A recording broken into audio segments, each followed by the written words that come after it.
Bismillahirrahmanirrahim. Assalamualaikum warahmatullahi wabarakatuh. Alhamdulillahi rabbil alamin. Arsala rasulahu bil huda wa dinil haq liyuzhirahu ala dini kulli walau karihal musyrikun walau karihal munafikun. Asyhadu an la ilaha illallah wa asyhadu anna Muhammad Rasulullah sallallahu alaihi wasallam la nabiyya ba'da amma ba'du.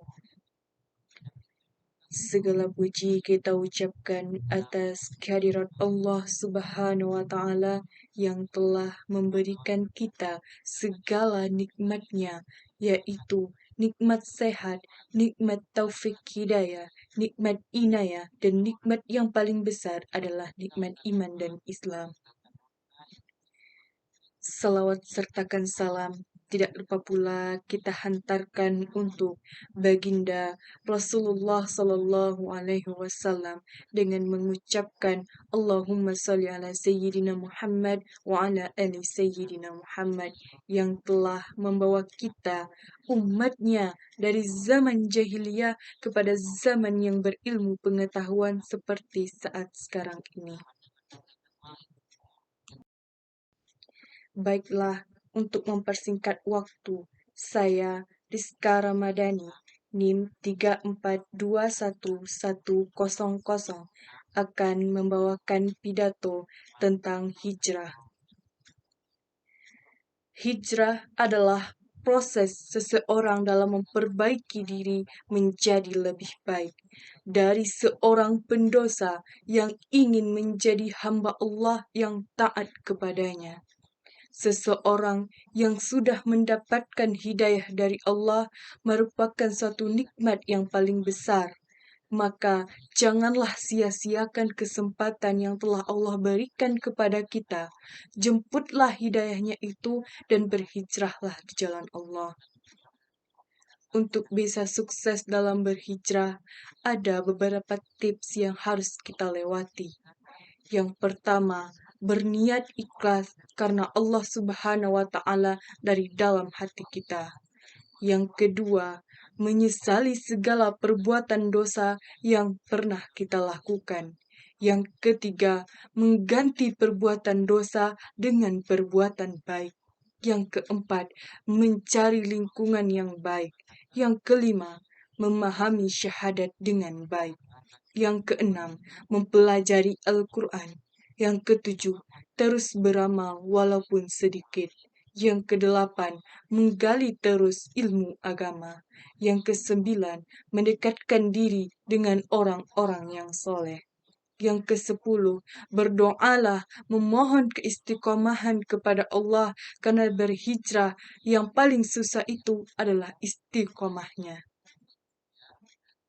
Jika kita ingin berhijrah dan memperbaiki diri, maka ikutilah semua prosesnya dari awal sesuai dengan petunjuk Nabi Shallallahu Alaihi Wasallam. Petakan pembelajaran yang akan kita tentukan, yang akan kita lakukan, dan tentukanlah prioritasnya. Di antara prioritas tidak hanya materi-materi penting yang kita pelajari, tetapi urutkan sesuai dengan kebutuhan kita. Prioritas materi yang diajarkan oleh Rasulullah Sallallahu Alaihi Wasallam yang akan kita bahas kali ini ada dua. Yang pertama, tauhid dan akhlak. Tauhid adalah pendidikan yang mengenalkan kita dengan Allah sehingga merasakan kedekatan dengannya seakan-akan semua tindakan kita diawasi oleh Allah Subhanahu wa taala. Coba kita lihat dalam kehidupan kita selama ini yang tidak ada ridho Allah di dalamnya. Kita tidak pernah merasa tenang dengan apa yang selalu kita lakukan dan kita tidak pernah merasa cukup dengan apa yang kita dapatkan. Maka untuk mengatasi itu semua, kita perlu belajar tauhid dan tauhid itu bersanding dengan akhlak. Maka jika kita belajar tauhid, kita mempunyai ikatan dengan Allah. Ikatan yang tidak dapat dilihat tapi bisa dirasakan. Karena itu semua hal yang kita lakukan, kita ingin dilihat oleh Allah baik. Jadi mustahil jika orang yang sudah dekat dengan Allah berbicara mengeluarkan kata-kata kotor karena dia tahu bahwa Allah tidak suka dengan itu. Makanya dia ada ikatan dengan Allah. Ikatan itu disebut dengan akad. Semakin kuat ikatan seseorang dengan Allah, maka ikatan itu disebut dengan akidah. Oleh karena itu, dahulu pelajaran akidah dihadirkan kurikulumnya dalam kehidupan kita. Dan ketika diajarkan akidah, akhlaknya muncul.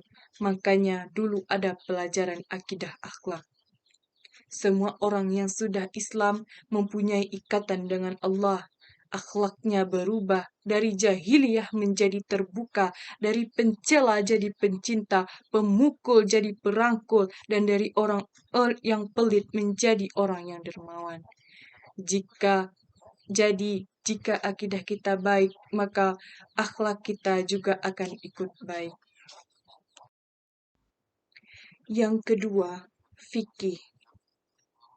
Fikih adalah pengajaran yang menghadirkan pemahaman tentang ibadah. Salat, puasa, zakat merupakan suatu ibadah. Jadi, bisakah kita salat tanpa belajar? Jawabannya tidak. Maka, ketika kita akan belajar salat, ilmu untuk mempelajarinya disebut dengan fikih. Ketika Rasulullah ditanya tentang Islam, yang pertama itu adalah syahadat atau tauhid. Yang kedua salat, yang ketiga zakat, yang keempat puasa, yang kelima haji. 4 di antaranya merupakan ibadah. Bagaimana kita melakukan salat jika kita tidak mengenal Allah? Makanya banyak dari kita yang tidak khusyuk dalam salatnya karena tidak mengenal Allah. Mustahil dia menggunakan pakaian yang tidak layak. Kalau dia kenal dengan Allah, maka dia hafal ayatnya. Quran Surat Al-A'raf ayat 31. Hai anak cucu Adam, kalau ada panggilan dari masjid panggilan salat, kenakanlah pakaian terbaikmu. Ketika kita diundang untuk pergi ke pesta, semua persiapan sudah kita siapkan dari jauh hari. Memakai pakaian terbaik hanya untuk dilihat oleh manusia. Sedangkan ketika kita dipanggil oleh Allah, kita datang dengan pakaian seadanya. Apakah kita tidak malu di hadapan Allah Subhanahu wa Ta'ala? Jadi, marilah kita evaluasi lagi diri kita dalam beribadah kepada Allah. Apakah ibadah kita selama ini sudah benar kepada Allah sesuai dengan ajaran Rasulullah Sallallahu Alaihi Wasallam? Jika kita merasa belum sempurna dalam beribadah kepada Allah sesuai dengan ajaran fikih, marilah kita sama-sama belajar lagi untuk bisa menjadi lebih baik. Marilah teman-teman bersama-sama kita berhijrah menjadi pribadi yang lebih baik lagi dan mendekatkan diri lagi kepada Allah. Karena kematian tidak ada yang tahu. Semoga kita semua bisa meninggal dalam keadaan beriman kepada Allah dan bisa husnul khatimah. Amin, amin ya rabbal alamin. Hanya itu yang dapat saya sampaikan. Salah dan janggalnya saya mohon maaf. Wassalamualaikum warahmatullahi wabarakatuh.